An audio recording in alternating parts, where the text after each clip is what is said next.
Bagal naman ang bupoy na ito. Ano ba naman ang mga maliliit na bangkang yan? Mga sagabal sa daanan, pati na ang mga Indyo. Dito pa sa ilog naliligo at naglalaba, mga perwisyo sa mundo. Umagang-umaga sinisira na nila ang araw ko, mga pesteng Indyo. Buenos dias, Cantados Students, Doña Victorina. Kapitan, bakit ang bagal ng takbo ng vapor? At bakit hindi natin bilisan? Kung ating bibilisan ay malalagos tayo sa mga palayan. Ang lunas ay napakadali, ngunit bakit ni isa sa inyo ay walang nakakaalam? Ngunit, Ginoong Simon, saan ka kukuha ng sapat na pondo upang ipangbayad sa mga manggagawa? Hindi na kailangan, Don Custodio, sapagkat pangkat ng mga bilanggo ang gagawa. Ngunit, walang sapat na mga bilanggo. Hayaan nating mga mamamayan ang magtrabaho, bata man o matanda. Kaguluhan lamang ang may dudulot niya. Mga kaguluhan.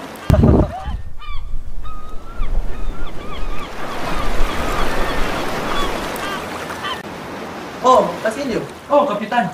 Kamusta na pala ang binubuo niyong akademya ng Wikang Kastila? Mabuti naman ho, Kapitan. Nakahanda na po ang mga guro at paaralang gagamitin.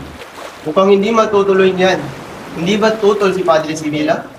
Ngunit niregaluhan na namin ng 2 kabayong kastanyong general at nangako siyang tutulungan kami. At saan naman kayo kukuha ng pondo? Mag-aambag ang bawat isa sa amin at ang mga kagamitan ay bibigay sa mayamang si Makaray. Mabuti naman kung ganun. Sana'y maging matagumpay ang inyong mga plano. Paano? Mauna na ako sa itaas at may kailangan pa akong naman. Sige ho, Kapitan.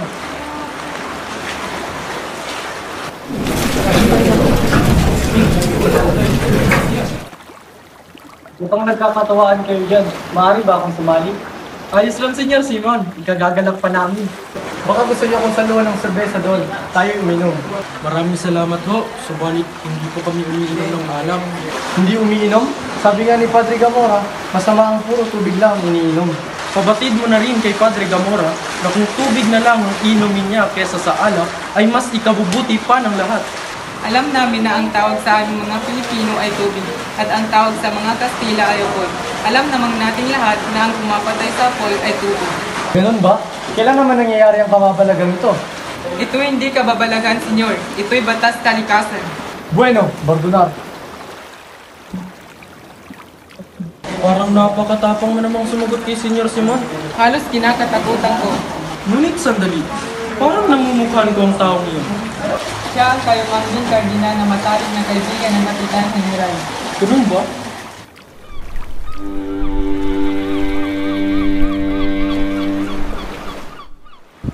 Walang ng kapitan. Ngunit malalaman niyo nga ba kung saan lawang ipinalikin si Ginong Ibarra o ni Ibarra nga pa ito. Ibarra? Crisostomo? Ibarra? Ito nga ba? Ngunit, saan na nga ba si Crisostomo Ibarra?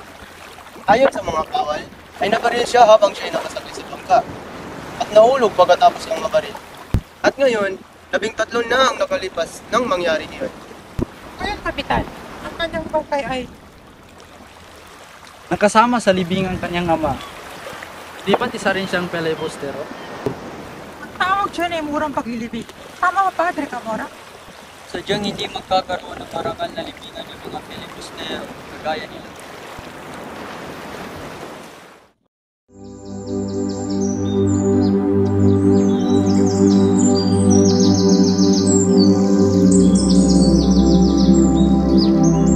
Alam mo ba, anak, sa susunod mong karon, pwede ka na magsuot ng sayo.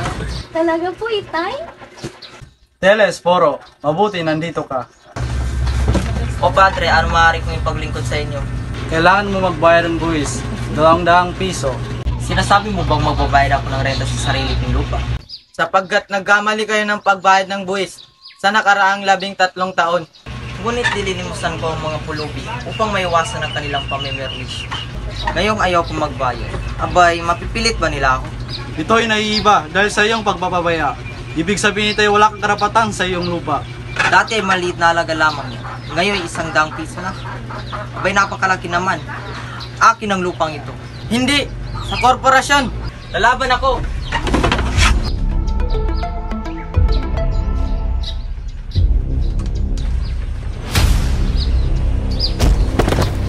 Itay! Itay! Itay! Itay! Anong ginawa niyo sa aming ama? Mga walang pusong tulisan! Itay! Huli ng lalaking yan at gawin niyong kawal. Huwag po! Huwag po! Huli, tulungan mo ako, huli! Huli!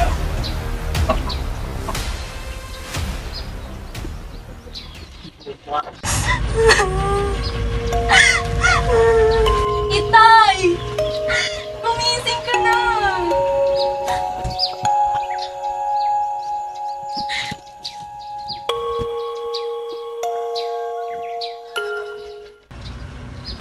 ₱500 ang hinihingi ng aming pinuno. Kung hindi, mamamatay ang iyong kapatid.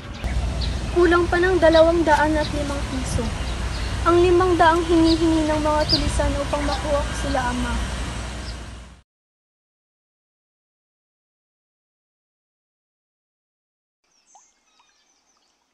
May narinig ba kayo na ganitong balita? Na ito pala ang lupain nagkabasang tales? Ito nga. Ha ha ha ha ha! Sa akin ang lupaing ito!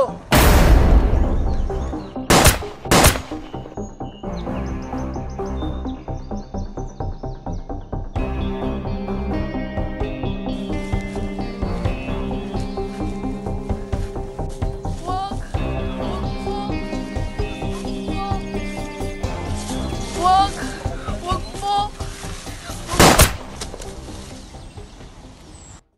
Salamat po sa pagtulong niyo sa aking pahiramin ako ng pera kapalit ng paglilingkod ko sa inyo. Santo Diyos, Santo Puerte, Santo Immortal, Librano Señor de la Peste y de todo mal. Pasensya na po. Santo Diyos, Santo Puerte, Santo Immortal, Librano Señor de la Peste y de todo mal. Santo... Magdasal ka! Santo Diyos, Santo Puerte, Santo Immortal, Librano Señor de la Peste y de todo mal. Santo Diyos, Santo Puerte, Santo Immortal, Librano Señor de la Peste y de todo mal.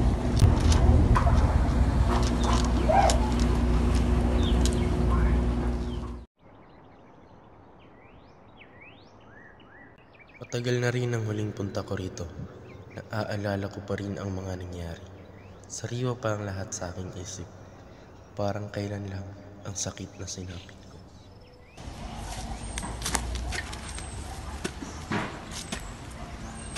Maaari ko ba kayong tulungan, Ginoo?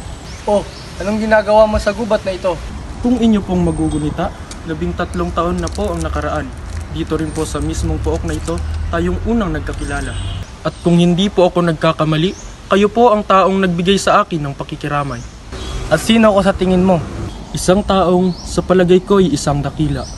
Isang taong alam ng lahat na patay na, maliban sa akin, na ang kamatayan ay labis kong dinamdam.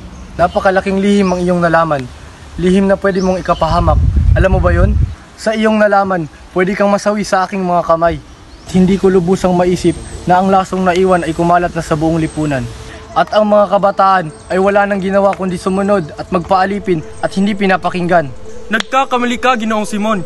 Kung hindi mag-aaral ang mga kabataan ng wikang Kastila, ay hindi tayo papakinggan ng pamahalaan. Ang wikang ito ang tuluyang bubuklod sa mga Pilipino. Malaking pagkakamali. Kailanman, hindi magiging wikang pambansa. Aanhin natin ang wikang ito. Itatago lamang ng huwad ng wikang ito ang ating pagkatao at ang ating mga karapatan. Mali ang iyong iniisip, Ginoong At ano? Ano ang magagawa mo kung ikaw ang makakapagtapos?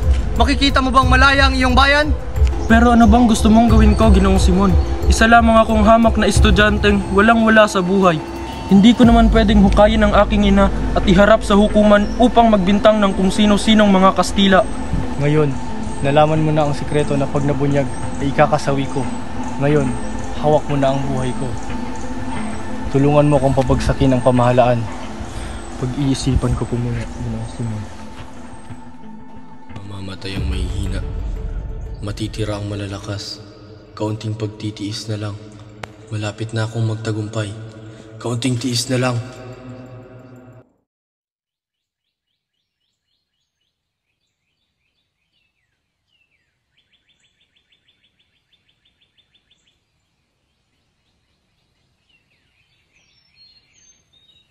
Kataon namang mayroon akong mga katangi-tanging antigong kwintas rito.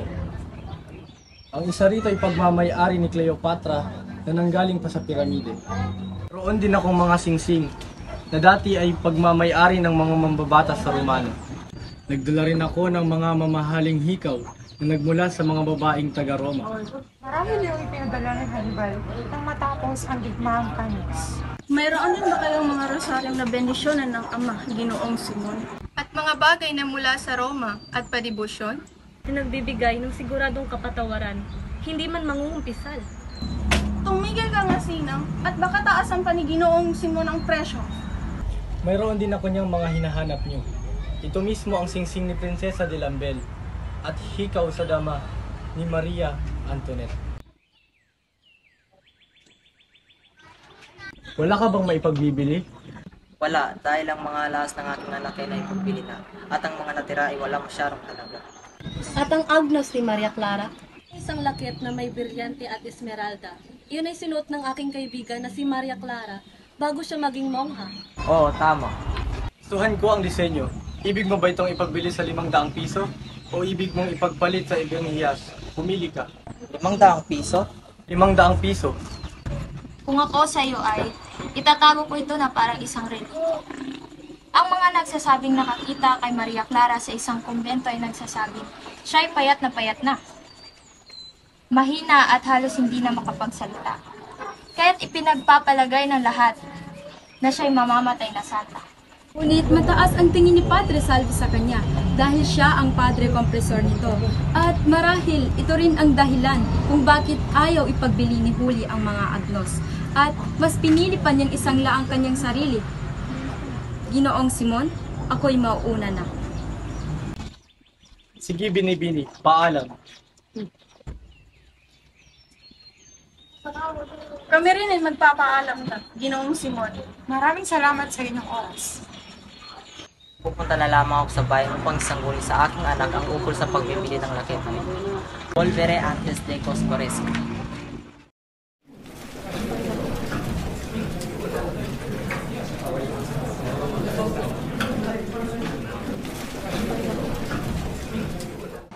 Pinagtutuunan ko ng pansin ang pagtuturo. Meron pa bang iba? Ang kahilingan ko ng mag-aaral ukol sa pagkakaroon ng Akademya ng Wikang Kastila. Ano sa palagay mo? Ano po ang dapat kong pag-isipan, General? Ano pa kung hindi ang kahilingan ay mabuting panukala? At nakakapagtakang 6 na buwan ay pinag-iisipan pa rin. Dapat itong pag-isipan ng mabuti. Ang kahilingan ay hindi napapanahon. Ito may malaking epekto sa ating mga karapatan. Ang kahilingan ay kahina-hinala, Kapitan General. Huwag kayo magpauto. Yan ay isang tahimik na paghihimagsik lamang. Kapitan, ang kanilang kahilingan ay makabuluhan. Sa makatuwid, palagay ko'y dapat itong ipatupad na magpapatunay sa pagtitiwala ng mga tao at kabataan sa ating pamahalaan. Datapwat, maaari nating itong bawiin kung sila ay magmamalabis. Bakit ba natin bibiguin ang mga kabataan magpapatupad nito kung gayon ang kanilang kahilingan ay makabuluhan? Hindi nyo ba naisip, hindi maaaring matuto ng Kastila ang mga Indio? Maaari silang magsimulang makipagtalo sa atin kapag natutunan nila ito. At sila'y magiging kaaway at kaalitan ng Diyos at ng Espanya. Isang salita pa. Ang usaping ito ay hindi lamang nalilimita sa pagtuturo ng wikang Kastila. May nakagubling layunin laban sa pamantasan ng Santo Tomas at mga mag-aaral nito. Tignan natin kung sino ang mananalo sa usaping ito.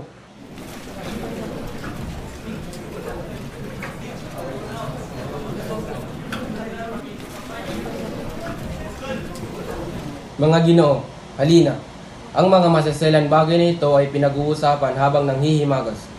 Maaaring hindi tayo matunawan, Kapitan General. Kung gayon, ipagpabukas na lamang.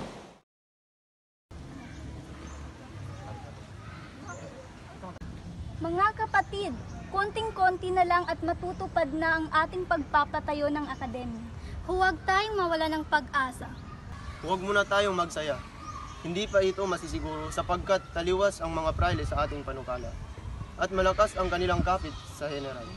Sinasabi mo bang hindi makapag-isip sa kanyang sarili ang general? Wala akong sinabing ganyan. Ngayon sabihin mo sa akin, ano bang pasihan ng mga praileng yan para hindi pa hintulutang magkaroon ng akademya? Gayong maliwanag ng pagtuturo ng Kastila ay kapakipakinabang. Marahil ay natatakot silang maunawaan ng mga mag-aaral. Isa na sa panganib nito ay ang karangalang bayan at ng universidad. Hayaan ang manganib ang karangalang ito. Para saan bang universidad? Institusyon ba itong pawang kamangmangan? Ang aking punto ay kahit anong kusang palo mula sa mababa ay nagpahayag lamang ng kabiguan. Habang walang katunayan ang masamang hangarin ay magtiwala muna tayo sa pamahalaan. Ang bukang liwayway ay malapit na. Ang panahon ay nagbabago. At nasisiguro kung marami pa tayong panukala ang hindi pa natin naisasampantaha. Sinasabi ko ngayon pa lang, tayo panalo na sa digmaan at ang ating pagsisikap ay may gantimpala sa ating bansa.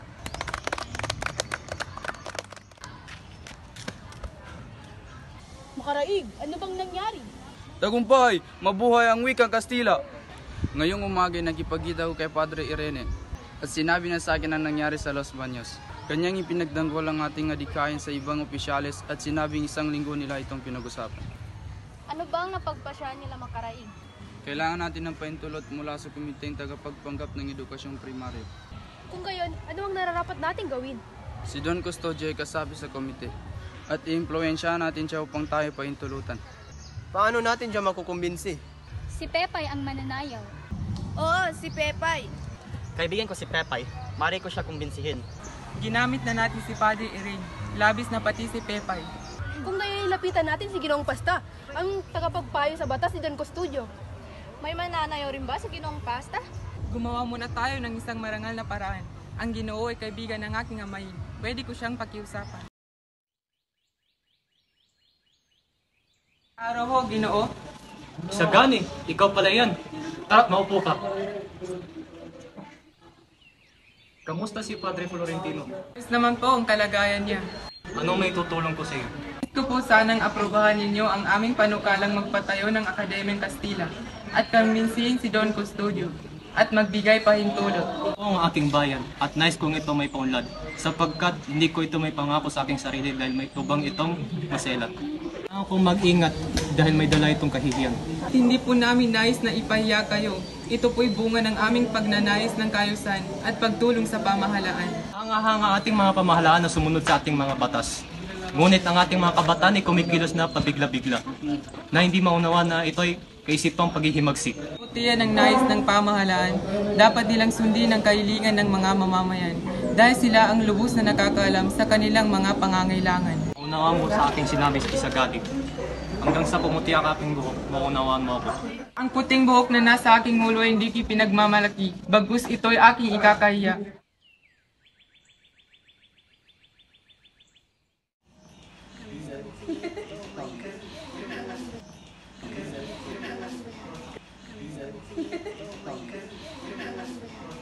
Ano ba ang nangyayari sa bansang ito? Kay hina ng kalakalan, hindi tayo aasenso nito. Ginoong Simon, sa iyong palagay, bakit tila gusto sa pag-usad ang aking pangangalakal? Ang aking palagay, alamin niyo muna kung paano umunlad ang ibang bansa sapagkat ganoon din ang ginagawa nila. At bakit sila umuunlad? Ang daungan ang umagaw. Mabigat sa kalakalan, hindi natapos-tapos. Ang mga buwis. Maaaring tama ka. Ang mga buwis ang isa ring hamon sa ating pangangalakal. Napakalaki ng ating binabayaran sa buwis na nagdudulot ng pagsasara ng iilang negosyo at pagtaas ng mga bilihin. Ngunit, palagay ko rin ay hindi lamang mga buwis ang problema sa hindi pag-unlad ng kalakalan.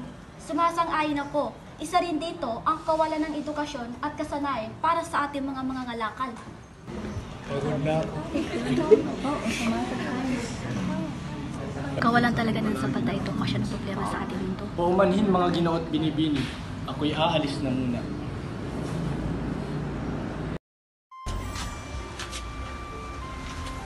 Ano Quiroga? Kamusta? Senyor Simon, mahirap aking negosyo. Mahirap? Anong mahirap? Iniligtas kita sa maraming opisyal na humihingi ng pera sa'yo. Utang ko sila para hindi ka nila maabala. Pero, Senyor Simon, marami din ang may utang sa akin. Pero di ko masingin. Wala rin sila bigay resibo para akin singin. Kung gayoy ilapit mo sila sa akin. Quiroga, mayroon nga pala akong ipapasok na kahon ng mga baril. Itago mo ito sa kamali. Mahirap at mapanganib iyon, Senyor Simon. Huwag kang matakot, ako ang bahala. Naiintindihan mo ba ako, Quiroga? O siya, ikaw na bahala dyan ha. Basta hindi ako sasabit dyan ha.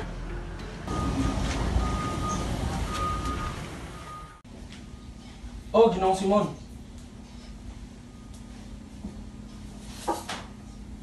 Basta si Kapitan Tiago. Mahina na ang kanyang pulso at wala na rin ganang kumain. Tuluyan ang kumakalat ang lasa sa kanyang katawan. Ano ba ang pakay mo, Ginoong Simon? Dito ako para sa dalawang bagay. Ang kamatayan mo o ang kinabukasan mo. Ang panig ng umapi o ang panig ng iyong bayan. Panig ng umaapi o sa panig ng inaapi? Yan ang hindi ko alam. Kailangan mong gumawa ng desisyon sapagkat sa loob ng isang oras ay magsisimula ng himagsikan. At bukas, wala nang universidad, wala nang mag-aaral, at wala nang maghihirap. Ngunit ang paghihimagsik ay pagpapatiwakal. Subalit, ang paghihimagsik lang ang tanging pag-asa. Nasa karunungan ng pag-asa. Subalit, tanging karunungan lamang ang siyang walang kamatayan. Pananalig sa karunungan at salitang pag-ibig sa bayan ay magkakaroon ng kahulugan. Nawawalan ka na ng prinsipyo at sariling katauhan. Hindi ka na isang Pilipino, kundi busabo sa Espanya. Iyan ay walang katotohanan. Sige, alang-alang sa alaala ni Elias. Pabunuan mo ang hukbo. Tubusin mo ang Santa Clara. Tingin mo ang isang tao na ikaw lang ang nakakakilala bukod kay Kapitan Tiago. Si Maria Clara. Huli na kayo, Don Simon, sapagkat si Maria Clara ay patay na. Patay? Paano nangyari yon? Hindi! Matay siya nung ika-6 ng hapon. Naparoon ako sa kumbento upang makibalita. Nang sabihin sa akin lahat. Sa aking pagbalik, mayroong liham na galing kay Padre Salvi, na ito ay pinadala kay Kapitang Tiago. At ito rin ang dahilan kung bakit nagwala ang kapitan. Hindi pa patay si Maria Clara. Ililigtas ko siya. Ililigtas ko si Maria Clara. Ngayon din. Ginoong Simon, huminahon ka. Wala na tayong magagawa kundi tanggapin ang katotohanan. Nawalay ako ng walang bahala sa iyo. Ngunit, bakit nang pagbalik ko'y ika'y wala na, Maria ko? Nasaan naman nawa'y masaya ka na? Lalain ka mo. Tayo magsasama pa. Mahal pa rin kita. Hiling na mag-iingat ka. Honor akong sinta.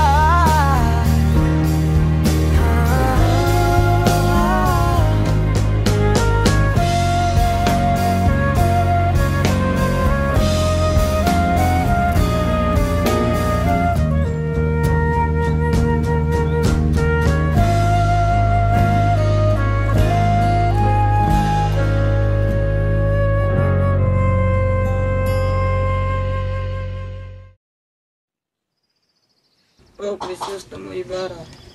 Ako nga. 13 taon na akong nabubuhay sa malayong bayan. 13 taon na rin akong naghihintay, nag-aalala, nagbabakasakali na may tutuwid ko ang iyong kamalian. Pinilit mo si Maria Clara na ipakasal sa dayuhan. Wala kang karapatan na diktahan ng kanyang buhay. Ang anak ko'y patay na. Clara ay hindi mo anak. Ano ang ibig mong sabihin? Anak siya ni Padre Damaso.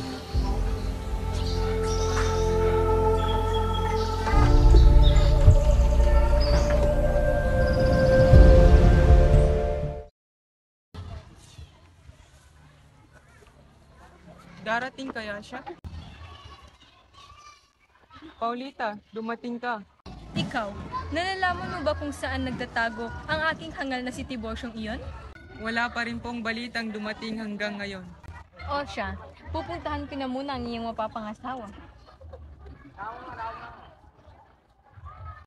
Mabuti na lamang at pumayag ang aking ali sa pag-asa makita kita. Ngunit ano ang kaguluhan ng pagsama ni Pelides? Tandaan mong wala siyang silbi sa akin. Ang aking alay lamang ang umiibig sa kanya. Pinapaalala ng iyong mukha ang dalisay ng aking bayang kinalakihan. Doon, ako'y malaya na tulad ng hangin at liwanag na walang hadlang sa kalawakan. Ngunit daraan pa sa bundok upang makatungo roon. Hindi magtatagal ang buong kapuluan ay magkakaroon din ng daang bakal. Ngunit kailan pa? Kung ako'y uugod-ugod ng matandang dalaga? Naniniwala ko na madali lamang ang iyong hihintayin. Paulita, halika na't umuwi na tayo.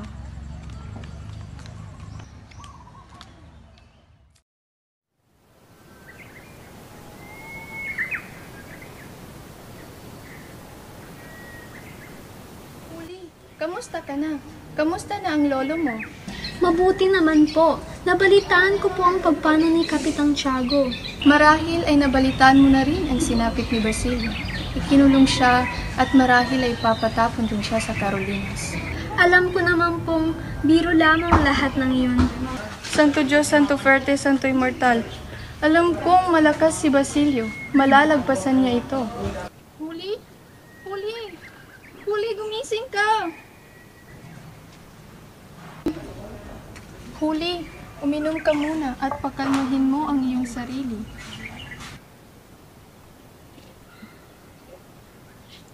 Wala nang tagapagtangkilik si Basilio, maliban kay Kapitan Tiago. Ngayong wala na siya, lubusang kawawa si Basilio. Ngayon, ako naman dapat ang gumawa ng paraan upang makalabas siya. Si Padre Gamora ang pinakamainam na puntahan. Isang salita lamang ng pare ay makakalabas na ng kulungan si Basilio. Ayoko po. Ayoko pumunta kay Padre Gamora. Huminahon ka, Iha. Wala kang dapat alalahanin. Nandito lang ako. Hindi kita pababayaan.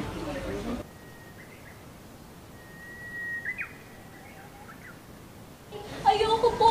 Bumalik na po tayo. Huwag. Huwag. Maawa kayo sa akin. Bumalik ka kung gusto mo. Sige, bayaan mong itapon at barilin si Basilio. Kung patay na siya, saka ka pa magsisisi. Magandang umaga, Padre. Magandang umaga, Hermana Bali. Oh, huli. Mauna na ako.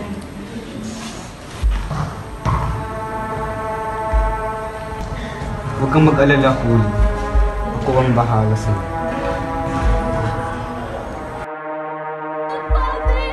Huwag maawa kayo. Huwag maawa ka.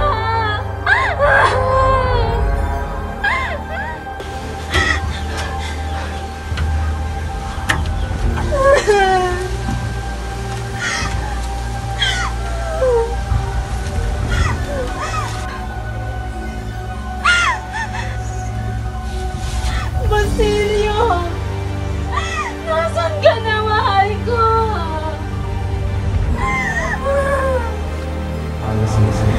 Huwag kang mag-alala. Ako ang bahala sa'yo.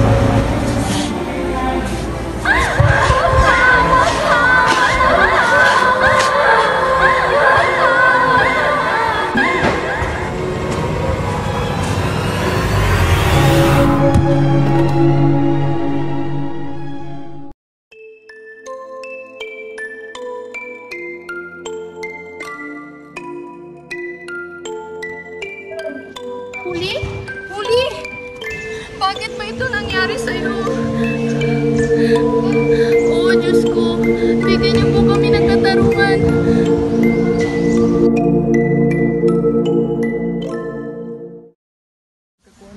Hoy, narinig niyo ba ang nangyari sa kumbento? Ha? Bakit? Ano nangyari sa kanila? May sabi-sabing may isang babae tumalon sa bintana ng kumbento. Bumagsak ito sa mga bato at namatay. Kawawa naman ang babaeng iyon. Ano kaya ang dahilan ng kanyang pagtalon? Sana ay makamit niya ang hustisya.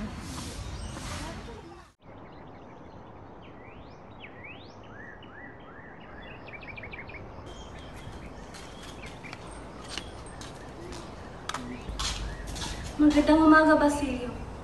O Sinang, Kamusta, Basilio? mabuti naman. Ikaw na lang ang bumibisita sa akin. Ano ba ang hatid mo? May sasabihin ako, Basilio. Sana hindi ka mabigla. Ano iyon, Sinang? Si Tandang Seloy nawawala. Paano? Paano nangyari? Paano na si Huli? Basilio, Wala na si Huli. Tumalon siya sa bintana ng kumbento matapos siyang halayin ni Padre Gamora. Humingi siya ng tulong upang ika'y makawala. Si Tandang Selo naman ay nawawala matapos ang insidenteng iyon. Hindi iyon maaari! Hindi! Pasensya na, Basilio. Ngunit yun ang totoo.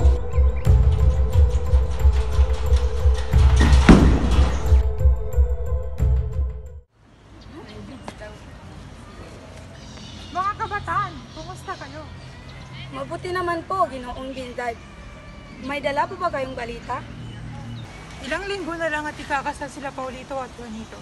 Bagay yung anong dalawa dahil pare silang walang isip at makasarili.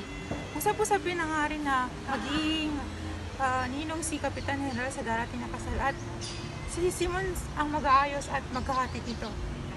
Tiyak na hinihintay-hintay na ng buong Maynila ang piging sa kanilang kasal. Sabi nila, gugunitan raw ang kasal 2 araw bago dumating si Ginoong Simon sa bansa. At sinasabing maghahanap daw ito ng isa sa kanyang mga brilyanteng hiyas. Napakalaking halaga! Ginoong Simon! Ginoong Simon! Ginoong Simon! Oh, Basilio, anong sadya mo rito? Halika, pumasok ka.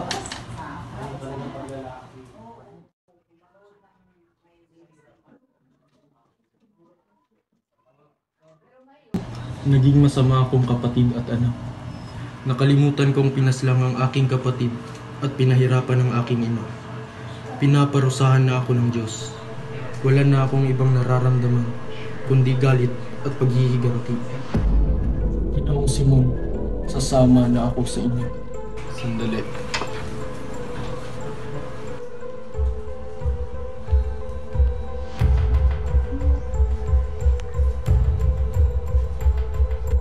Sandali, dinamita ba iyan?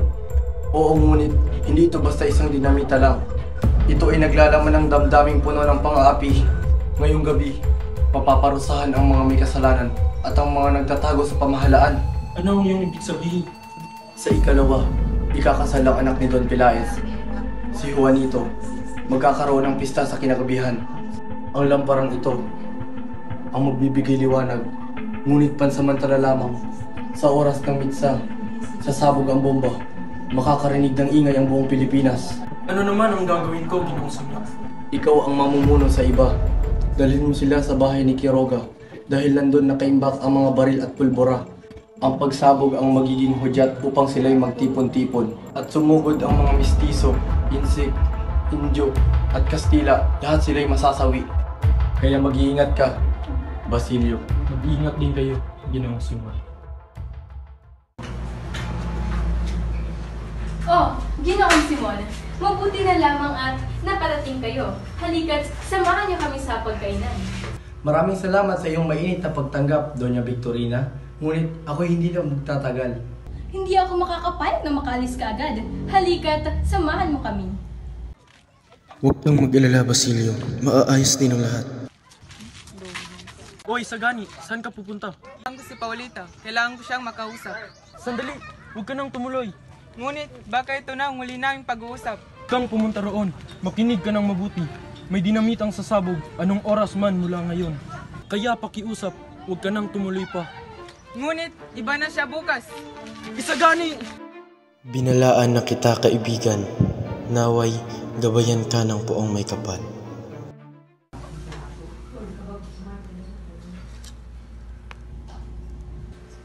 Ang ganda naman ang lamparang iyan. Salamat, Ginoong Simon. Ngunit, sigurado ka bang hindi ka kakain kahit saglit? Maraming salamat sa iyong pag-alok. Ngunit mas may importante akong gagawin na hindi pwedeng ipagliban. Sige, maraming salamat. Mauna na ako. Salamat, Ginoong Simon. Senyor Simon, bakit ka nagmamadali? Huwag ngayon, Quiroga! Ang ganda ng lampara na galing kay... Ay, sandali. Namatay ang sindi. Huwag kang mag-alala, madali lamang yan ayusin. Sandali, ano ito? Manny de Fares, Juan Crisostomo Ibarra. Masamang biro iyan. Ano ba? Huwag kayong mag-alala. Hindi naman siguro totoo yan. Ngunit ang liham ay galing sa taong matagal ng patay. Tunay ngang masamang biro iyan. Pero está escrito a mano por Crisostomo Ibarra. Hindi kaya gusto niya tayong patayin? Huwag kayong mag-alala. Ituloy ang kasiyahan. Padre Eren, pakitaas ang minsan ng langkat. Sige, saglit lamang.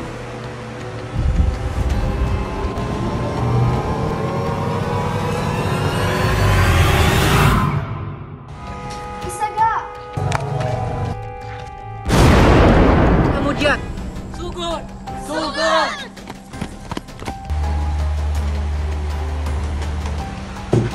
Ang lamparang iyon ay may dinamita. Buhay si Crisostomo Ibarra? Marahil matagal na tayong pinagmamasdan. Marahil ganun na nga. Matagal na niya itong balak. Ngunit, papaano siya nabuhay? At anong ugnayan ni Simon na nagbigay ng lamparang iyon? Alam ko na si Simon ay si Crisostomo Ibarra. Simon? Isang taksil. Hanapin at huliin siya. Masamang balita, hindi natuloy ang pagsabog. Bakit? Itinapon niya ang lampara sa ilog. Tuwang iyong sarili, pero makbo ka na.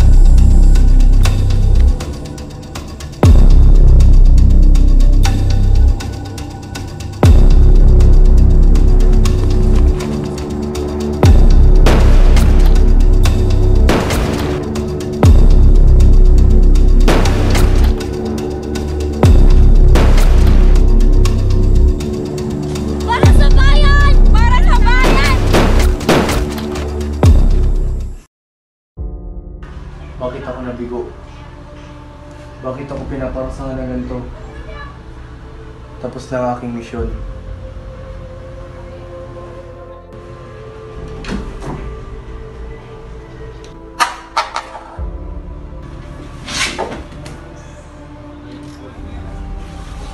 Senyor Simon! Sandali, at ako'y tatawag ng doktor. Huwag na kayong mag-alala, Padre. Nangyari na ang nangyari. Gumagabi na.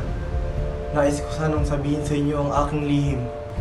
Senyor Simon, handa akong makinig. Totoo naman po na may Diyos na gumagabay sa atin. Oo, Senyor Simon.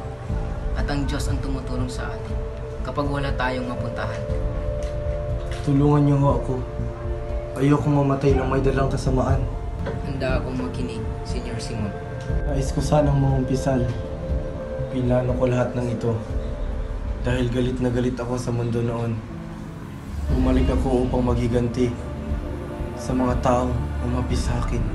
Diyos ko, patawarin ka ng Panginoon.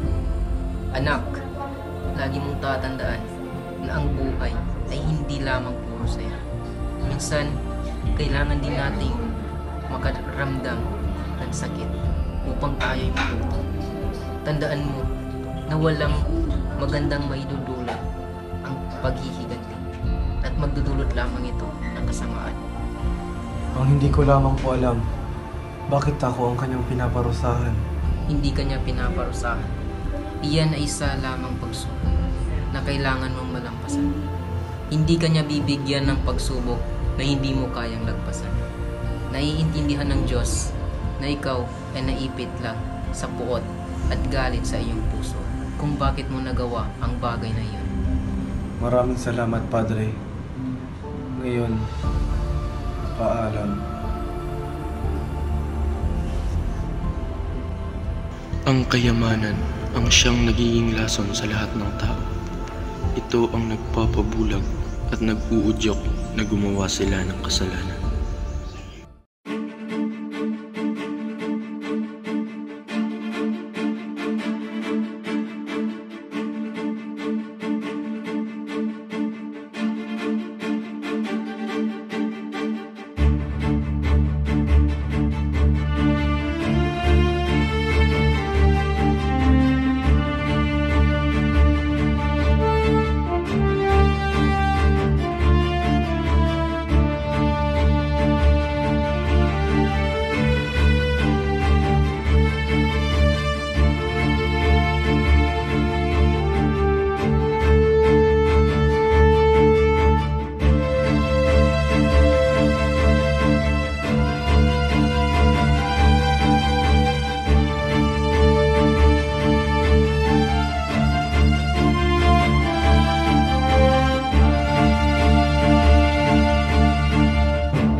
Patay na si Huli.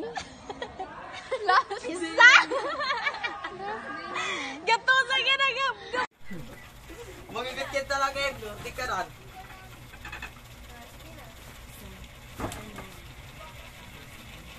Panostag, roho ka dito sa nila. Hindi kaya rin. Hindi pa. One, tingin sa kanya. 1, 2, 3, go. Itay!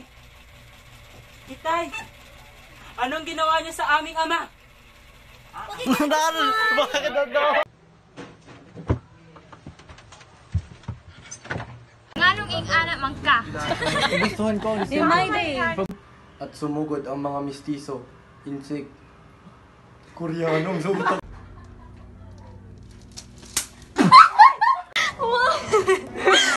Wait lang, wala po. Go. Taas. Kangaga. Yeah. Ganyan.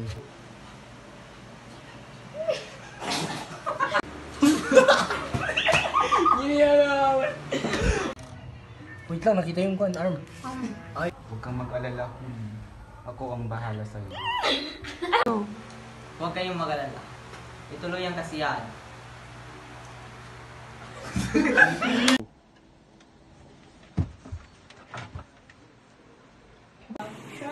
Huli na kayo, Don Simon, sapagkat si Maria Clara.